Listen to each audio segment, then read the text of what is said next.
comme ça veut jouer les prolongations du pass sanitaire. Hein, Ginette, hein? Allez, c'est reparti. On va en parler ou on va en parler? En tant que citoyen, on n'a donc pas fini de voir nos libertés fondamentales reculer. Mais comment se libérer de l'oppression de l'État dans une société qui est prête à croire n'importe quel mensonge? Et comment échapper au totalitarisme ambiant? Allez hop, c'est parti, go! Je te montre ça!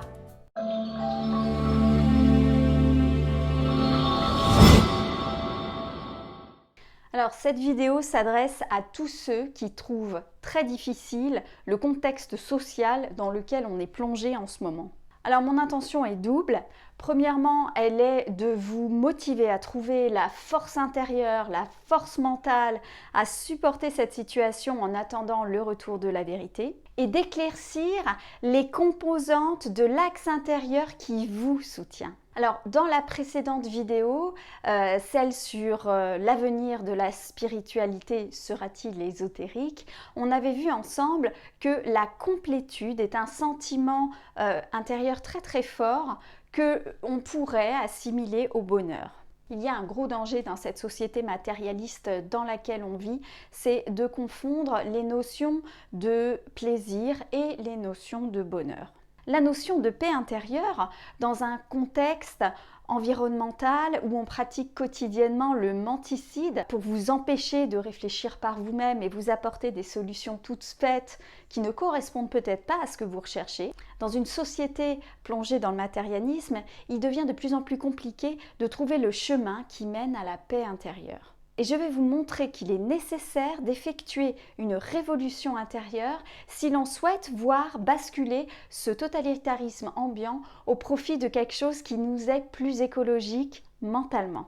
De manière à pouvoir tourner à l'intérieur de sa sphère mentale avec discernement, en autonomie par rapport à certains environnements et puis en coopération avec d'autres environnements. Dans la vidéo sur la spirale dynamique, si vous ne l'aviez pas vue, on avait évoqué le changement de paradigme qui était nécessaire pour passer dans des niveaux de conscience supérieurs entre le premier tiers que l'on appelle le tiers de subsistance et qui va donc concerner primairement nos besoins physiologiques entre autres, de sécurité, etc. mais qui concerne beaucoup la sphère matérielle des choses. Et puis le deuxième tiers qui est un tiers dit d'existence dans lequel on va tourner plus autour de notions qui vont concerner les valeurs, les idées, les principes. On a vu dans cette vidéo que ce qui nous permet de faire la transition entre ce premier tiers dit de subsistance et le deuxième tiers dit tiers d'existence, c'est la notion de responsabilité individuelle et notamment de responsabilité par rapport à tout ce qui est vécu sur le plan émotionnel. Et on avait évoqué la possibilité inconsciente d'avoir peut-être choisi la position victimaire. Quels pourraient bien être les bénéfices d'être une victime au quotidien? Dis-moi Gigi, t'aurais pas une idée par hasard? Ah bien y regarder, le premier des bénéfices de la victime, c'est qu'elle n'a pas de responsabilité personnelle dans la situation. Et le deuxième des bénéfices, c'est qu'elle n'a donc pas de moyens d'agir dans la situation. En gros, pas de réflexion, pas d'action. Paf, c'est réglé. Si l'on regarde maintenant le tort de la victime, c'est peut-être qu'elle n'est pas encore dans un stade d'autonomie émotionnelle et qu'elle se repose trop sur les autres dès qu'il s'agit d'avoir des émotions et des ressentis.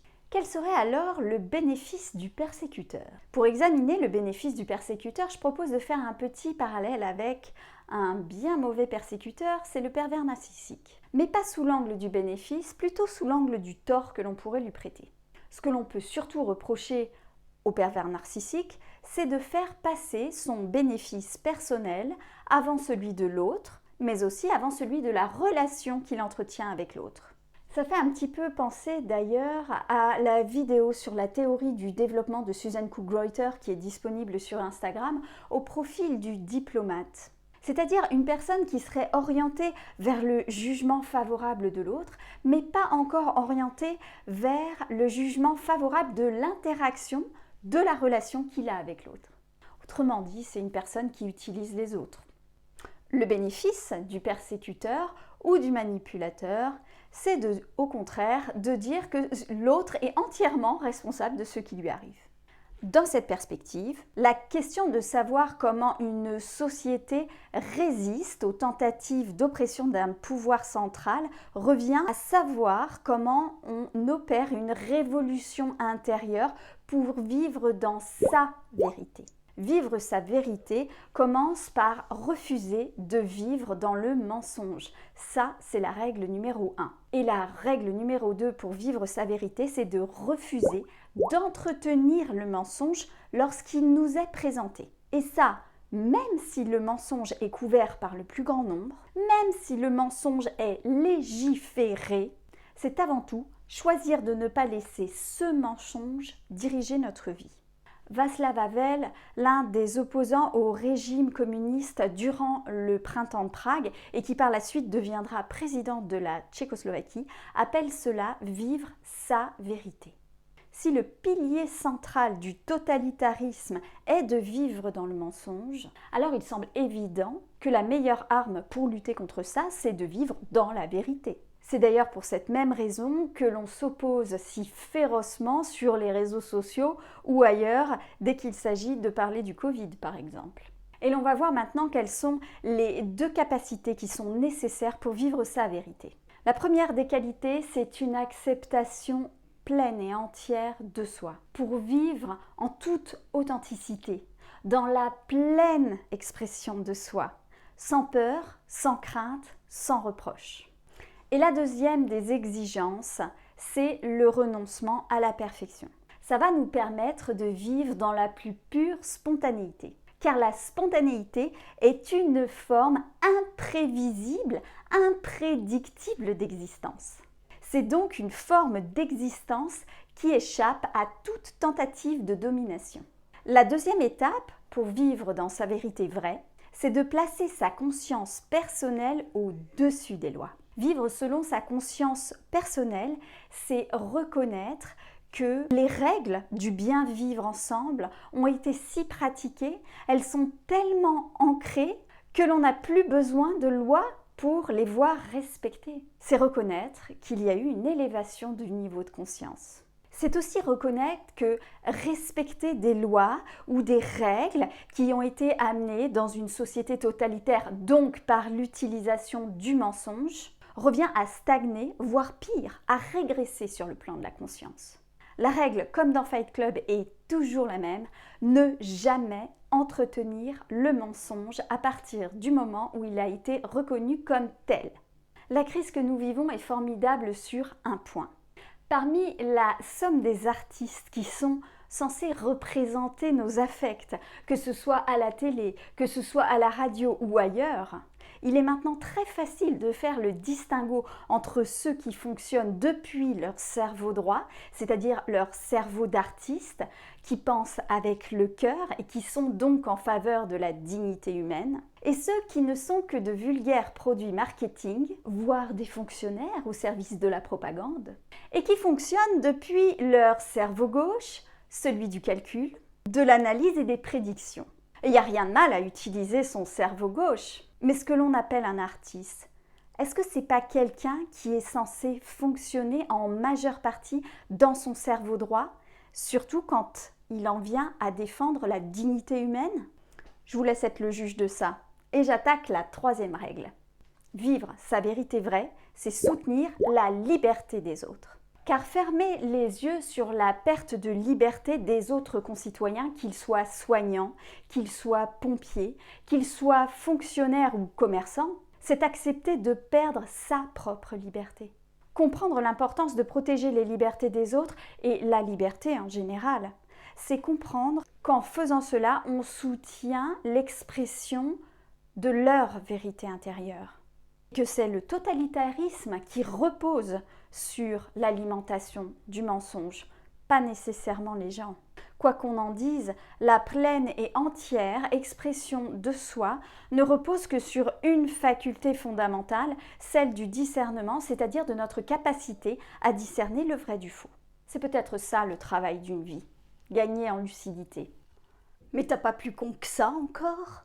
Bah si, Ginette, discerner le vrai du faux, c'est être en capacité de discerner les grands principes de l'illusion de la vie. C'est l'allégorie de la caverne de Socrate. La grande illusion de la vie, c'est le maya en sanskrit, c'est-à-dire cette notion que tout n'est que dualité, que tout n'est que compétition. C'est ce qui nous empêche de voir le principe même du vivant, c'est-à-dire l'atman. En sanskrit, ça peut se traduire par le souffle, l'âme, la conscience, le principe de vie. Et c'est ce que nous, en Occident, on entend par la conscience unifiée. Mais l'on s'égare, et on y reviendra parce que je crois qu'il va y avoir de plus en plus de vidéos qui vont concerner les principes de spiritualité. Une chose est sûre, c'est que ce qui empêche la pleine et entière expression de notre potentiel intime, et quand je dis potentiel, je parle de qui l'on est en essence, notre unicité, si vous préférez, sur le plan de l'individu, mais ça peut être aussi notre humanité, si l'on le transpose sur le plan du collectif. Eh bien, ce qui empêche cette pleine et entière expression de son potentiel d'unicité, c'est de vivre dans l'illusion et de croire naïvement que l'on peut entretenir le principe de l'illusion sans en avoir à payer le prix un jour ou l'autre. Vivre sa vérité intérieure, vous l'avez compris, ça exige de savoir comment vaincre ses craintes, ses peurs, comment être à même de régler les reproches que les autres peuvent nous adresser. Bref, ça passe par la connaissance de soi-même et d'être à même d'aiguiser sa lucidité, son discernement, son esprit critique, de manière à retrouver ce pilier central qu'est la force intérieure, qu'est la confiance dans ses propres jugements. Voilà mes chers branchés du développement personnel, c'est tout pour aujourd'hui. Si vous avez aimé cette vidéo, n'oubliez pas de commenter, liker, partager. Et en attendant, je vous dis pensez, ressentez, brillez. Bye bye mes chers branchés du développement personnel.